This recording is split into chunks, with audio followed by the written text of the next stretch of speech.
Hello दोस्तों, नमस्कार। मैं वीरेंद्र कुमार। आज मैं आप सबके बीच मध्यकालीन इतिहास का सैयद वंश तथा लोदी वंश लेकर आया हूँ। उम्मीद करता हूँ कि आपके सभी प्रतियोगी परीक्षाओं के दृष्टिकोण से महत्वपूर्ण साबित होंगे।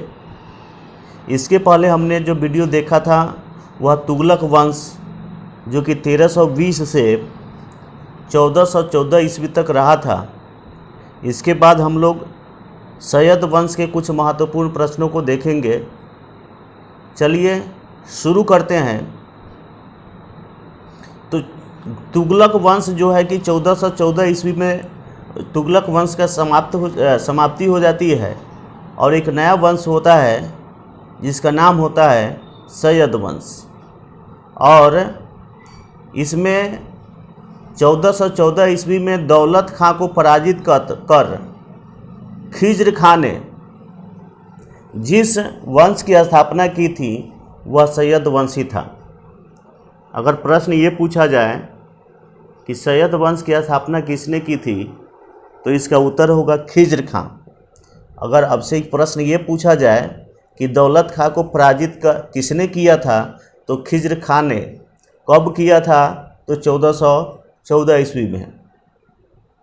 तो ये क्लियर हो गया कि सैयद वंश की स्थापना जो है वह खिज्र खां ने की थी दौलत खां को पराजित करके। रैयत, ये आला की उपाधि धारण करने वाला सैयद वंश का शासक कौन था? रैयत, ये आला की उपाधि धारण करने वाला सैयद वंश का शासक कौन था? तो इसका सही उत्तर होगा खिज्र खां। खिज्र खां ने ही रैयत ए आला की उपाधि धारण की थी। सल्तनत काल में शासन करने वाला एकमात्र शिया कौन था?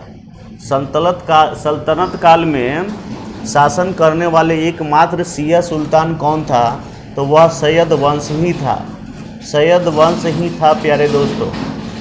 सैयद वंश का सबसे योग्य शासक मुबारक शाह था। सैयद वंश का सबसे योग्य शासक मुबारक शाह था। इसने तारीख मुबारकी शाही के लेखक याहिया बिन अहमद सरहिंदी को संरक्षण प्रदान किया था।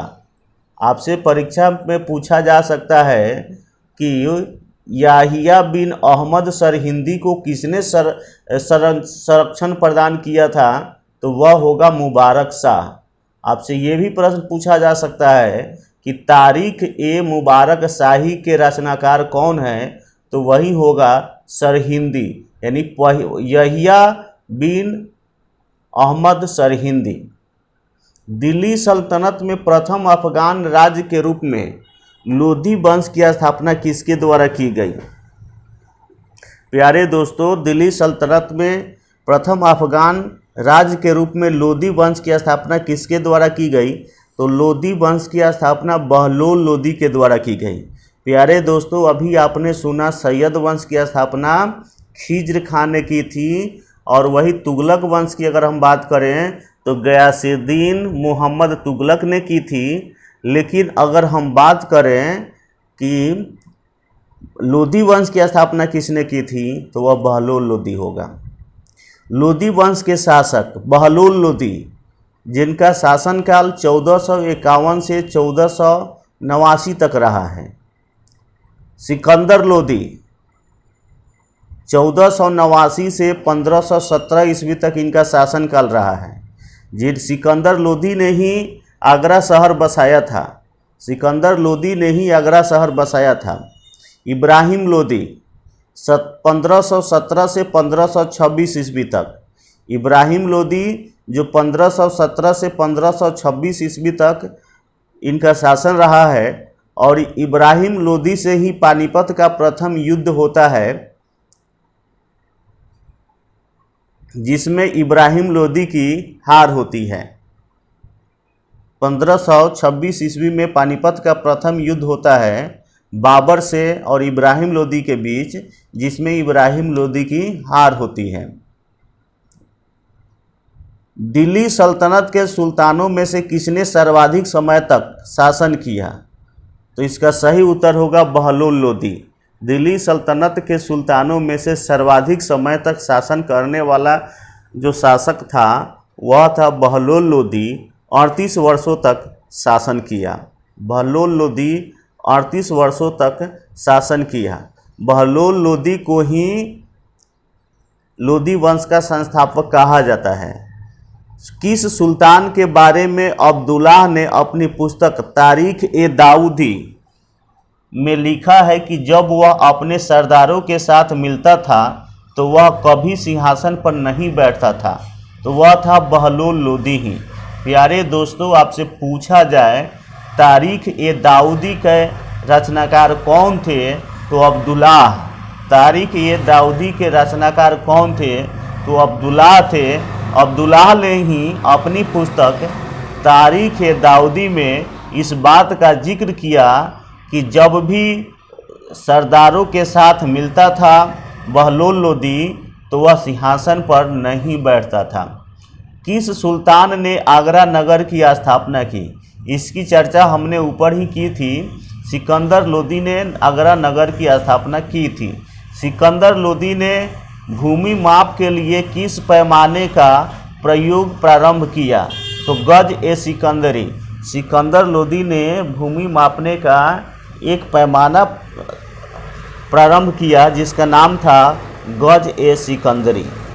सुल्तान की उपाधि धारण करने वाला लोदी वंश का प्रथम शासक कौन था? तो वह है सिकंदर लोदी। सुल्तान का उपाधि धारण करने वाला लोदी वंश का प्रथम शासक सिकंदर लोदी था। सिकंदर लोदी ने मुसलमानों में प्रचलित अनेक कुप्रथाओं जैसे मुहर्रम पर ताजिया निकालना, महिलाओं को पीरों के मज़ारों पर जाने या उनकी याद में जुलूस निकालने पर प्रतिबंध लगा दिया। प्यारे दोस्तों, सिकंदर लोदी ने मुसलमानों के में प्रचलित अनेक कुप्रथाओं जैसे मुहर्रम पर ताजिया निकालना, महिलाओं को पीरों की मज़ारों पर जाने या उनकी याद में जुलूस निकालने पर प्रतिबंध लगा दिया। तो सल्तनत काल के जो वंश रहे हैं, मामलुक वंश जिसे गुलाम वंश भी कहा जाता है, मामलुक वंश जिसे गुलाम वंश भी कहा जाता है, यह 1206 ईस्वी से 1209 ईस्वी तक रहा। खिलजी वंश, इसके संस्थापक जलालुद्दीन खिलजी थे, 1290 से 1320 ईस्वी तक रहा। उसके बाद तुगलक वंश, खिलजी वंश के बाद तुगलक वंश आते हैं, 1320 से 1414 ईस्वी तक रहा और तुगलक वंश की स्थापना गयासुद्दीन तुगलक ने की थी। सैयद वंश 1414 ईस्वी से 1450 ईस्वी तक रहा, इसकी स्थापना खिज्र खान ने की थी। और वहीं अगर हम बात करें कि लोदी वंश की स्थापना किसने की, तो लोदी वंश की स्थापना बहलोल लोदी ने की थी 1491 ईस्वी से 51 ईस्वी से 1526 ईस्वी तक यह वंश रहा। दिल्ली सल्तनत के वंशों में सर्वाधिक शासनकाल तुगलकों का तथा न्यूनतम शासनकाल खिलजी वंश का था। अगर प्यारे दोस्तों आपसे ये पूछा जाए कि दिल्ली के सल्तनत काल में किस वंश का शासनकाल सर्वाधिक रहा है, तो वह होगा तुगलक का। और सबसे कम शासनकाल किसका रहा है, तो वह हो जाएगा खिलजी वंश का। भारतीय संगीत पर प्रथम फारसी ग्रंथ लज़्ज़त ए सिकंदर शाही। भारतीय संगीत पर प्रथम फारसी ग्रंथ लज़्ज़त ए सिकंदर शाही की रचना किसके कार्यकाल में की गई, तो सिकंदर लोदी के कार्यकाल में। प्रथम फारसी ग्रंथ था लज़्ज़त ए सिकंदर शाही, जिसकी रचना सिकंदर लोदी के शासनकाल में की गई। सिकंदर लोदी किस नाम से कविताएं लिखा करता था? बहुत महत्वपूर्ण प्रश्न है। तो सिकंदर लोदी गुलरुखी नाम से कविताएं लिखा करता था। सिकंदर लोदी जो कि गुलरुखी के नाम से कविताएं लिखा करता था। लोदी वंश के साथ साथ दिल्ली सल्तनत का अंतिम सुल्तान कौन था? लोदी वंश के साथ साथ दिल्ली सल्तनत का अंतिम सुल्तान इब्राहिम लोदी था, जो 1526 ईस्वी में से बाबर से पराजित हो गया। उसके बाद दिल्ली सल्तनत का अंत हो गया। दिल्ली सल्तनत का अंत हो गया। दिल्ली पर अब बाबर ने अपना अधिकार कर लिया था इब्राहिम लोदी को हरा करके। वर्ष 1518 में लड़े गए खातोली के युद्ध में इब्राहिम लोदी को किसने पराजित किया? तो महाराणा सांगा ने। 1518 ईस्वी में लड़े गए खातोली युद्ध में इब्राहिम लोदी को किसने पराजित किया? तो महाराणा सांगा ने। प्रश्न इसमें से कई तरह से पूछे जा सकते हैं। प्रश्न ये भी हो सकता है कि खातोली युद्ध किसके किसके बीच लड़ा गया? तो इसका उत्तर होगा इब्राहिम लोदी और महाराणा सांगा। प्रश्न ये भी हो सकता है कि खातोली युद्ध में किसकी जीत हुई? तो इसका सही उत्तर होगा महाराणा सांगा। खातोली युद्ध में महाराणा सांगा की जीत हुई। और अगर पूछा जाए कि खातोली युद्ध कब हुआ, तो 1518 ईस्वी में। खातोली युद्ध 1518 ईस्वी में हुआ। अब बात करते हैं पानीपत के प्रथम युद्ध। तो पानीपत के जो प्रथम युद्ध हुआ था बाबर के और इब्राहिम लोदी के बीच हुआ था, तो इसमें बाबर ने किसे पराजित किया था? तो निश्चित तौर पर इसका सही उत्तर इब्राहिम लोदी होगा। बाबर ने इब्राहिम लोदी को पानीपत के प्रथम युद्ध में पराजित किया था। किस सुल्तान के मृत्यु के पश्चात भारत में मुगल वंश की स्थापना हुई? किस सुल्तान के मृत्यु के पश्चात भारत में मुगल वंश की स्थापना हुई? दिल्ली सल्तनत जो कि इब्राहिम लोदी तक था, और इब्राहिम लोदी को जैसे ही बाबर ने पराजित किया 1526 ईस्वी में, उसके बाद वहाँ पर एक नया शासन होता है जिसका नाम होता है मुगल वंश। मुगल वंश की स्थापना हो गई थी। इसी में बाबर ने पहली बार नई तरकीब गोला दागने वाले यंत्र का प्रयोग किया था। इसी युद्ध में इब्राहिम लोदी दिल्ली सल्तनत का एकमात्र सुल्तान था जो रणभूमि में वीरगति को प्राप्त हुआ। दिल्ली सल्तनत के बहुत सारे सुल्तान हुए, लेकिन लड़ते हुए अगर मारे गए तो वह एकमात्र जो सुल्तान था वह था इब्राहिम लोदी। भारत में पोलो खेलने का प्रचलन किस शासक ने किया? भारत में पोलो खेलने का प्रचलन तुर्कों ने किया। तुर्कों ने किया। भारत में पोलो खेलने का प्रचलन तुर्कों ने किया। सल्तनत काल में दस्तार बंदान किसे कहा जाता था? तो उलेमा को। सल्तनत काल में दस्तार बंदान किसे कहा जाता था? तो उलेमा को।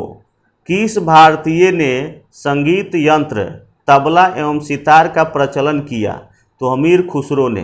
किस भारतीय ने संगीत यंत्र तबला एवं सितार का प्रचलन किया? तो अमीर खुसरो ने। अमीर खुसरो ने तबला एवं सितार का प्रचलन किया। हिंदी खड़ी बोली का जनक किसे माना जाता है?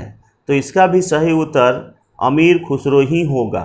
हिंदी खड़ी बोली का जनक अमीर खुसरो को माना जाता है। सिकंदर लोदी द्वारा फारसी भाषा में अनुवादित ग्रंथ फरहंगे सिकंदरी संबंधित था आयुर्वेद शास्त्र से। सिकंदर लोदी द्वारा फारसी भाषा में अनुवादित ग्रंथ फरहंगे सिकंदरी किससे संबंधित था? तो आयुर्वेद शास्त्र से संबंधित था। फिरोज शाह तुगलक ने लगभग 300 नगरों की स्थापना की।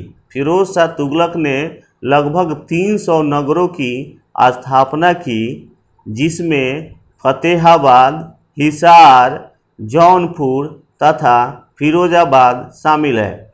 फिरोज शाह तुगलक ने लगभग 300 नगरों की स्थापना की, जिसमें फतेहाबाद, हिसार, जौनपुर तथा फिरोजाबाद शामिल है। तो प्यारे दोस्तों, इस वीडियो को हम यहीं समाप्त करते हैं, और फिर कल जो वीडियो आएगा वो अगला वीडियो सल्तनत काल से होगा।